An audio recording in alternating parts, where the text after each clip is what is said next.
Hello and welcome to day 30 of 1,000 in my series, Cube to Builder. Alright, so if you watched yesterday's episode, you will know that I imported the cabin and shelf model into the chess thing. However, those of you who watched all the way through will also know that I ran out of storage, lost most of the recording, and all the progress that I did, minus the house still being in the file and the shelf still being in the file. So, I'm going to attempt to redo what I did in yesterday's episode today, and then maybe render it. I don't really know. But I will see you while I am building. Hello. I did forget to press record at first, but then I accidentally swiped down at the bottom of my screen, pulled up the taskbar, or whatever it's called, and I realized I wasn't recording. So I started it slightly late. So what I did is basically just moved a few things, duplicated a few things to make it so that there was multiple different instances of the object so that it could have like each side having an object, like each side having a piece, like the pawn or the king or the queen. So that's pretty much all I did during this point. Later on, I do color the. Oh no, I already colored the chessboard. You just can't see it because I'm not in colored mode, because it makes it easier to do this portion of the build. But I'm going to play music for a few minutes. I will be back when it is over. See you in a bit.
Hello, I am back.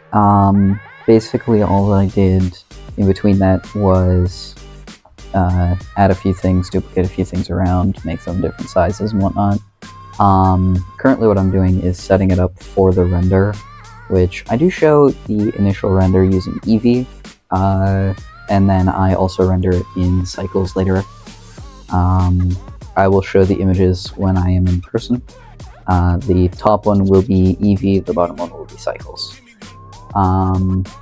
So pretty much the basics of Blender in this scenario is I am just moving the camera around, setting it up, and then changing light and stuff, and optimizing locations. It's like, if you're taking a picture, how whoever is taking the picture is like telling you to move certain directions a little bit so that you look like you're standing right. I don't really know, but yeah, I'm just doing that, but in Blender. So I will be in person soon. I believe the background music should have cut out soon or at some point here. I don't really know. But yeah, so I really enjoyed doing this whole build. Spending about like a day or two on each object for the build was really nice. It gave me a lot of time to think about each little thing to do with each piece. And I do think it was really needed for me to make it so that they look better or worse slowly. But I will be back in person, like in 3, 2, 1. Alright, hello. While the video is finishing here of me modeling, I would like to talk about a few things. Number one, thank you to everyone who has been watching this series. I'm a month in. I did not expect to get a month in and still want to continue doing this. But thank you. Not only that, I am really enjoying modeling and doing things in Blender. I really want to try and do something with the chess game later on when I'm doing the animating portion of this, which will probably be around the day 200 to 300 mark. I don't know yet. But this is the end of day 30. Before I end the day, actually, here is render 1, which is Eevee, and render 2, which is cycles. Thank you to everyone who's been watching, but I will see you tomorrow. Have a wonderful morning, afternoon, and night.